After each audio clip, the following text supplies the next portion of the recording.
One Piece has what I believe to be some of the best character designs in any piece of media ever.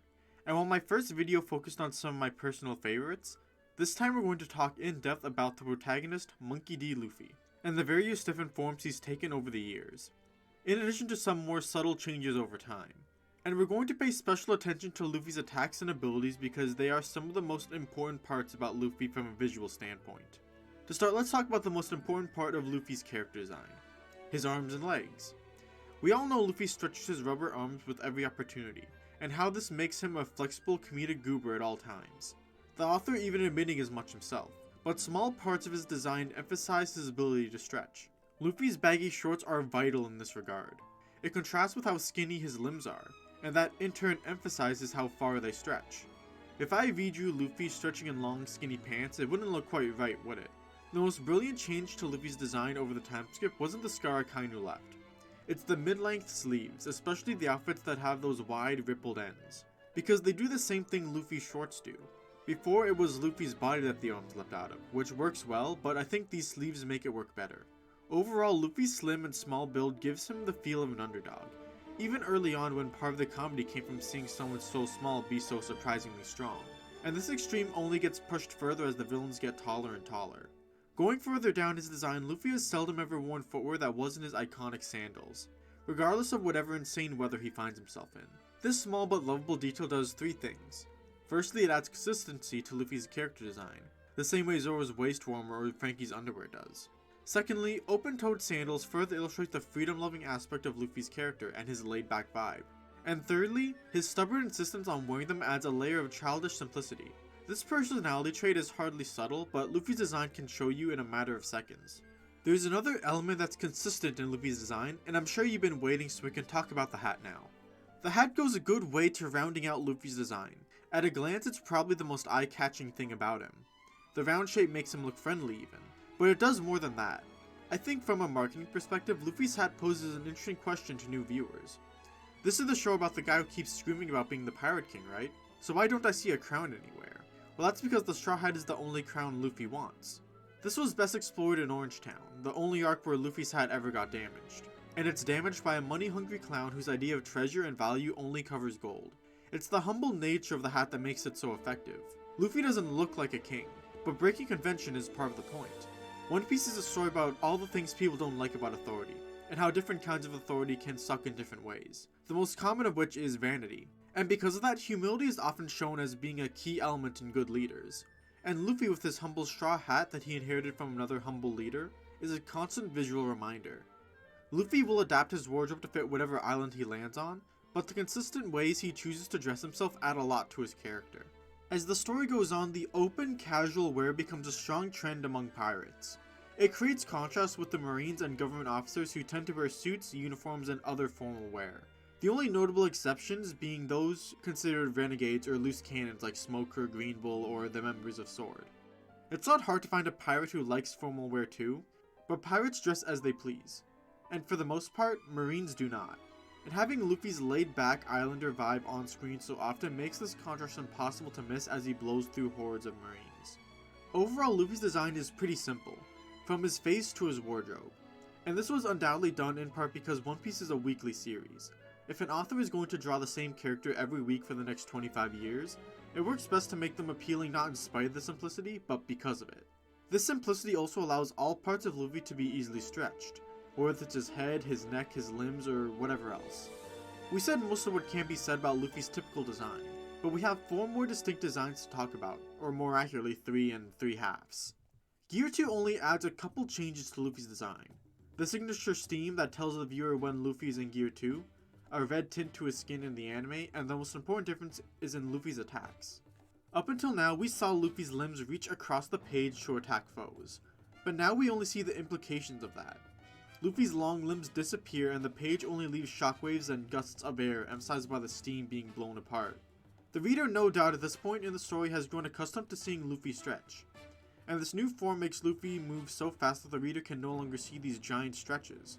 It's a perfect way to draw Luffy's super speed form. Gear 3 is similar in that no large changes are made. It's more so that the transformation attaches a giant limb to the rest of the design. The contrast emphasizing how small and goofy Luffy is and just how ginormous the presence of his giant hands are. As Luffy learns Haki, he begins coating his limbs in armament, and this strong black inking is used for pretty much every Haki-based attack in the series. One thing I dislike about this is that it does run the risk of making styles homogeneous. But even I have to admit, the inking does give attacks more of a presence. And this especially applies to Gear 3.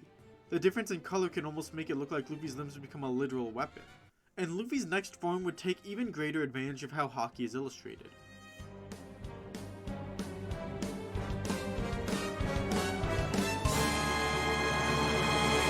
Gear 4 was Luffy's big solution to his lack of strength. And considering how the story emphasizes size more and more as the villains get stronger and stronger, it's fitting that Luffy's size would grow to match them. Gear 3 also made Luffy look bigger, but it was also intentionally unbalanced. Gear 4 increases Luffy's whole build. That feeling of a scraggly little underdog is replaced with this macho bouncy ball. We still keep Luffy's design goofy and fun with ridiculous proportions and his inability to stop himself from bouncing, but the strong inking and Luffy's new angry face also tilted in a more serious direction. And as we'll talk later, with Luffy's next form, it's really cool that Gear 4 conforms to trends that the villains use, mainly the larger size, serious face, and a strong use of black in the design. Luffy's anger plays a more overt role in Dressrosa than most arcs. You can look at any decent Dressrosa analysis for that. But it's notable how Gear 4 takes inspiration from the Neo Guardian statues. Nio Guardian statues, am I saying that right? Whatever. Not only do we see Luffy's Hagoromo start to form with steam, but the iconic pose is a dead giveaway.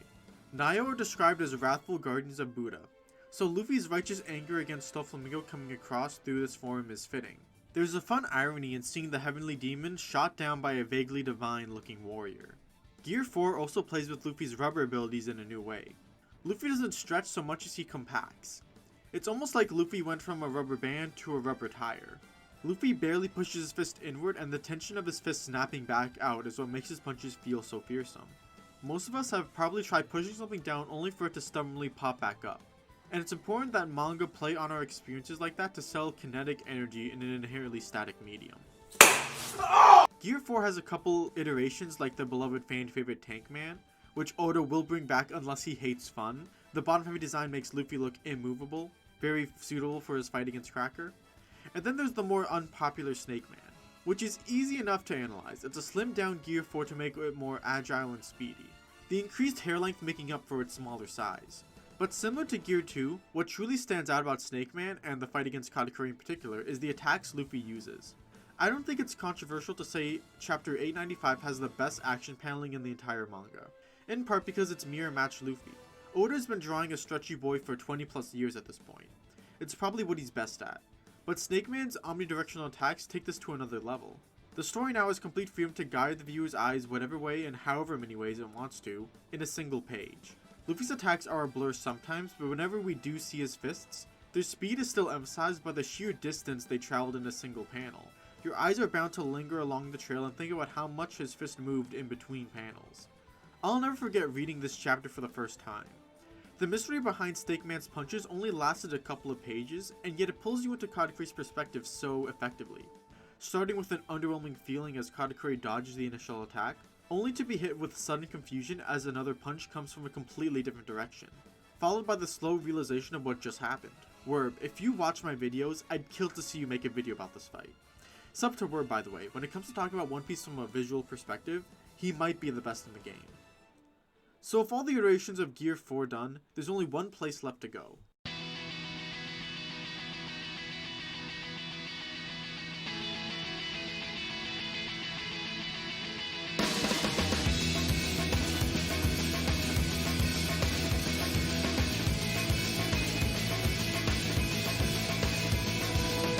The first thing you might notice about Gear 5 is how it scales back from Gear 4. Going from this big black bouncy ball to a more slim Luffy design with a white palette. And those are the two things I find most interesting about Gear 5's design, the color and the unchanging silhouette. One Piece, like most good manga, has always illustrated the simpler color palette of black and white well, but Gear 5 is the most overt example so far. The dichotomy of a pure white warrior of liberation and his enemies like Kaido with darker shades or Blackbeard with his darkness fruit creates extraordinary contrast. It's hardly a unique element in manga, but I always love to see it. Gear 5 takes One Piece's tone and brings it full circle. In the early parts of the story, Luffy was so strong that he could enjoy battles and goof off at his own pace. But upon meeting opponents like Crocodile, he started taking fights more seriously, to the point that his most powerful form became one that emphasizes anger. I mentioned before that the way Gear 4 conforms to trends in villain designs would come into play later. Gear 4 was Luffy's greatest attempt to get serious, to stand up to the insane strength of the pirate world. But now that Luffy's reached this new peak, he's free to fight like he did early on in the series. Now he drags the environment and even his opponents into stretching the same way he does. If Gear 4 was conforming to look more like the villains, Gear 5 conforms everything else around Luffy. And that comes through with how little Luffy changes in this transformation. Sure, Luffy's new hairstyle and white palette and Hagoromo give him a more ethereal feel, but Gear 4 was a bombastic change in Luffy's silhouette, while Gear 5 is still a short, skinny little man. Until he decides not to be, at least. I said earlier that Luffy is an inherently flexible character, and Gear 5 is the most flexible we've ever seen him. And that allows Luffy to look as insane as possible, while still giving off the same immature vibe. I don't know how likely it is that Luffy will get a new form in the future, but I can say with confidence that Gear 5 can carry the story the rest of the way, I think. And that's about everything I have to say about Luffy's design. We could go more into maybe some particular wardrobe changes he has, like I like how he's wearing a captain coat in Wano, you know, kind of similar to Shanks. That's a neat little detail. But at that point I might as well just make a Luffy drip tier list or something, who knows. So anywho, thank you for watching, like and sub if you want to see more, Happy New Year's, and I'll see ya in the next one.